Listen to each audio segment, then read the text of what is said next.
अस्सलाम वालेकुम people, welcome to defence outpost. तो आप लोगों को पता है कि इसी साल अप्रैल के महीने में पाकिस्तान में एक बहुत बड़ा इवेंट था इस्लामाबाद टॉक्स के नाम से, जिसमें ये जो मिडल ईस्ट की कॉन्फ्लिक्ट है ईरान, यूएस और इसराइल के दरमियान, इसमें पहली दफ़ा ईरान और यूएस के जो टॉप ऑफिशियल्स है वो बातचीत के लिए एक जगह पर इकट्ठे हुए थे ताकि इस वॉर को यहाँ पर जिसने पूरी दुनिया को इम्पैक्ट किया उसको रोका जा सके। यहाँ पर यूएस की तरफ से भी उनके वाइस प्रेसिडेंट आए, ईरान की तरफ से भी जो अब्बास अरागची उनके फॉरेन मिनिस्टर हैं और ईरान के जो पार्लियामेंट स्पीकर हैं मोहम्मद बागेर गालिबाफ, ये इनके जो टॉप दो ऑफिशियल्स हैं ये पाकिस्तान आए थे। यहाँ पर ये बात जरूर है कि इस्लामाबाद टॉक्स का कोई रिजल्ट नहीं निकला, लेकिन उस एक इवेंट से यहाँ पर फिर फ्यूचर के लिए एक टेम्पो सेट हो गया। दुनिया को पता लग गया कि ईरान और यूएस आपस में एक साथ मिलकर बातचीत कर सकते हैं। उसके बाद आपको पता है कि फिर मीडिएशन एफर्ट में मल्टीपल राउंड्स हुए, कुछ कतर में हुए, कुछ यूरोपियन कंट्रीज में हुए जहां पर पाकिस्तान ने भी पार्टिसिपेट किया, और इन्हीं मीडिएशन एफर्ट की वजह से कहीं ना कहीं ईरान यूएस वॉर जो है इस टाइम के ऊपर थमती हुई या फिर रुकती हुई दिखाई दे रही है। तो खैर ये तो इस तरह से आहिस्ता आहिस्ता मामला चलते रहेंगे, आहिस्ता आहिस्ता लाइन पे आ रहे हैं। लेकिन कल ही न्यूयॉर्क टाइम्स की तरफ से एक रिपोर्ट पब्लिश की गई है जो कुछ इवेंट्स हुए थे 12 अप्रैल को उनसे रिलेटेड, जब ईरान से उनकी जो डेलीगेशन है वो इस्लामाबाद टॉक्स के लिए पाकिस्तान आ रही थी। तो उस दिन से रिलेटेड न्यूयॉर्क टाइम्स ने यहाँ पर काफी एक शॉकिंग रिपोर्ट पब्लिश की है जिसमें उन्होंने यूएस ऑफिशियल्स को एज अ सोर्स मेंशन किया है कि जो चीज यहाँ पर यूएस और पेंटागन ऑफिशियल्स को पता लगी कि उस रात जब ईरान की डेलीगेशन जिसमें ईरान के फॉरेन मिनिस्टर अब्बास अरागची वगैरह ये सारे शामिल थे, जब इनका एयरक्राफ्ट पाकिस्तान आ रहा था तो इजरायली एयरफोर्स की तरफ से उस ईरान के प्लेन को पाकिस्तान जाते हुए टारगेट करने का प्लान बनाया गया था ताकि ये सारी जो मीडिएशन एफर्ट है ये पूरे तरीके से खत्म हो जाए, डीरेल हो जाए। और प्लस पॉइंट यहाँ पर ये कि पाकिस्तान को यहाँ पर ग्लोबल ह्यूमिलिएशन फेस करनी पड़े, बिकॉज ये जो सारी ईरान की डेलीगेशन हो, यूएस की डेलीगेशन हो, ये हमारे मेहमान थे, हमारे कहने पर इस्लामाबाद आ रहे थे, तो इनको सिक्योरिटी प्रोवाइड करना, इनको प्रोटेक्ट करना भी हमारी जिम्मेदारी थी। और ऐसे में ईरान के ये टॉप ऑफिशियल्स और उस ईरानी प्लेन को जो कि पाकिस्तान में इस्लामाबाद में लैंड हुआ उसको कुछ हो जाता तो आपको पता है कि इंटरनेट के ऊपर, पूरे social media, main stream media के ऊपर पाकिस्तान को इसका कितना बड़ा नुकसान उठाना पड़ता। इवन लोगों ने तो पाकिस्तान और इसराइल को ये कह देना था कि ये दोनों कंट्रीज ने मिलकर यहाँ पर ईरान के जो ऑफिशियल्स हैं उनको यहाँ पर असैसिनेट किया हुआ था, यानी कि पाकिस्तान कहीं ना कहीं ईरान के अगेंस्ट में बाकी कंट्रीज के साथ यानी कि यूएस और इसराइल के साथ मिला हुआ था। अगर उस रात को इसराइल सक्सेसफुली इन ईरान के जो टॉप ऑफिशियल्स हैं उनको टारगेट कर पाता, और इसी तरह से इजरायली एयरफोर्स ने फिर प्लान किया हुआ था। और इसी वजह से यहाँ पर क्योंकि एक एक्टिव थ्रेट था उस टाइम के ऊपर भी हमने इसके ऊपर वीडियो बना के आपको बताया था, तो इस वजह से पाकिस्तानी गवर्नमेंट ने पाकिस्तान एयरफोर्स को ये रिस्पॉन्सिबिलिटी दी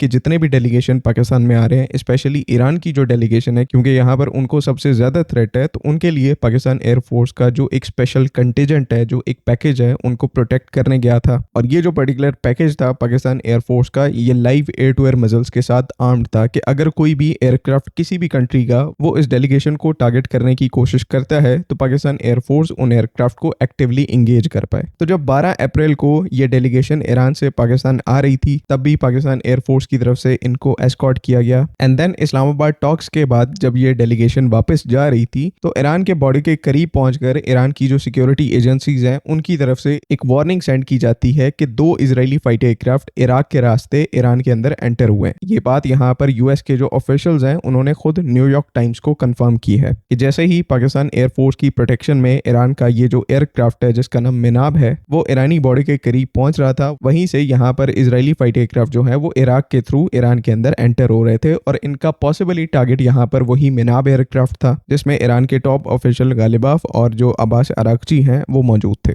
जब ये सिचुएशन फोल्ड हो रही थी तब यहाँ पर कलेक्टिव एक डिसीजन लिया जाता है कि इस एयरक्राफ्ट को यानी कि मिनाब जो एयरक्राफ्ट है उसको मशहद जो कि ईरान का नॉर्थ ईस्टर्न सिटी है तुर्कमेनिस्तान के करीब, वहां पर इस एयरक्राफ्ट को लैंड करवाया जाए, क्योंकि जाना एक्चुअली में इस एयरक्राफ्ट ने तेहरान था, लेकिन अब क्योंकि एक एक्टिव थ्रेट मौजूद था तो बेहतर यहाँ पर यही था कि नजदीक एयरपोर्ट के ऊपर इस एयरक्राफ्ट को उतार लिया जाए, क्योंकि अगर एयरक्राफ्ट और हवा में रहता तो उसको यहाँ पर थ्रेट पोज होना था, चाहे उसके साथ पाकिस्तान एयरफोर्स का जो एस्कॉर्ट है वो मौजूद है। कोई एक आधी मिसाइल भी आकर उस एयरक्राफ्ट को लग जाए तो आप यहाँ पर ये समझ सकते हैं कि जो ऑन बोर्ड जितने भी लोग हैं उनको ऑटोमेटिकली यहाँ पर बचाया नहीं जा सकता। इस मिनाब एयरक्राफ्ट को लैंड करवाया जाता है एंड देन जो डेलीगेशन है ईरान की उसको बाय रोड यहाँ पर सिक्रेटिव वे में तेहरान पहुंचाया जाता है। सेकंड इंपॉर्टेंट पॉइंट यहाँ पर जब ये कुछ हो रहा था यानी कि मिनाब एयरक्राफ्ट लैंड हो चुका था तो उसी टाइम के ऊपर पाकिस्तान एयरफोर्स इस पूरे एरिया के अंदर एक्टिव थी, स्पेशली यहाँ पर अफगानिस्तान में जो हेरात सिटी है उसके करीब, एंड साथ ही साथ जो ईरान पाकिस्तान एयर कॉरिडोर है जो कि बलूचिस्तान के करीब है उसकी भी प्रोटेक्शन और सिक्योरिटी के लिए यहाँ पर उस एरिया में भी पाकिस्तान एयरफोर्स मौजूद थी। तो ये यहाँ पर उस टाइम के ऊपर बड़ा एक इंटरेस्टिंग सिनेरियो था कि हम तो सिर्फ इस चीज़ की पॉसिबिलिटी को उस टाइम के ऊपर एक्सप्लेन कर रहे थे कि हो सकता है इजराइल यहाँ पर टारगेट करने की कोशिश करे, लेकिन सरप्राइजिंग बात देखो कि यूएस गवर्नमेंट के ऑफिशियल्स खुद इस टाइम के ऊपर कंफर्म कर रहे हैं कि जो हम उस टाइम के ऊपर सोच रहे थे कि ऐसा हो सकता है, एक्चुअली में इसके बैकग्राउंड में इजराइल इसकी पूरी तैयारी करके बैठा हुआ था। और इवन पाकिस्तान एयरफोर्स और इजरायली एयरफोर्स के जो एयरक्राफ्ट हैं वो हेड टू हेड आने वाले थे अगर टाइम के ऊपर इजराइल अपने इस प्लान को ना रोकता, क्योंकि ईरानी डेलीगेशन का एयरक्राफ्ट जो है जो कि टारगेट था वो ऑलरेडी लैंड हो चुका था, तो वो यहाँ पर पूरे तरीके से सिक्योर हो चुके थे। और सिमिलरली यहाँ पर पाकिस्तान एयरफोर्स भी उस पूरे रीजन में ऑपरेट कर रही थी। तो ये कुछ रीजंस हैं जिसकी वजह से इजराइल को अपने जो वो स्ट्राइक एयरक्राफ्ट हैं उनको वापस बुलाना पड़ा और ये जो एक ग्लोबल क्राइसिस है वो किसी ना किसी तरीके से यहाँ पर टल गया फॉर वन टाइम। जैसे मैंने पहले मेंशन किया कि आप सोच कर देखो कि अगर पाकिस्तान में इस्लामाबाद टॉक्स के दौरान ईरान की डेलीगेशन को कुछ हो जाता तो पाकिस्तान की यहाँ पर कितनी ज्यादा जगहसाई होनी थी, पूरी दुनिया यहाँ पर पाकिस्तान को कितना ज्यादा क्रिटिसाइज करती, कितना ज्यादा हमें जो है वो यहाँ पर पॉइंट आउट किया जाता कि इनकी सिक्योरिटी में एक इवेंट था और ये इनकी जो गेस्ट डेलीगेशन है उनको ही नहीं प्रोटेक्ट कर पाए। देन बाद में इस पूरे प्लान में इजराइल के साथ मिले होने के टैग जो है वो अलग से लगने थे। इंडियन मीडिया का आपको यहाँ पर पहले ही बताया कि वो इन सिचुएशंस के ऊपर किस तरह से रिएक्ट करते हैं, तो वो सारी चीज़ों का तो यहाँ पर आपको बड़े अच्छे तरीके से पता है। बाकी आई होप कि तमाम चीज़ें यहाँ पर क्लियर हैं। आपका कोई ओपिनियन है तो काइंडली उसको आप कमेंट्स में ज़रूर लिखें। अगली वीडियो तक के लिए अल्लाह हाफ़िज़।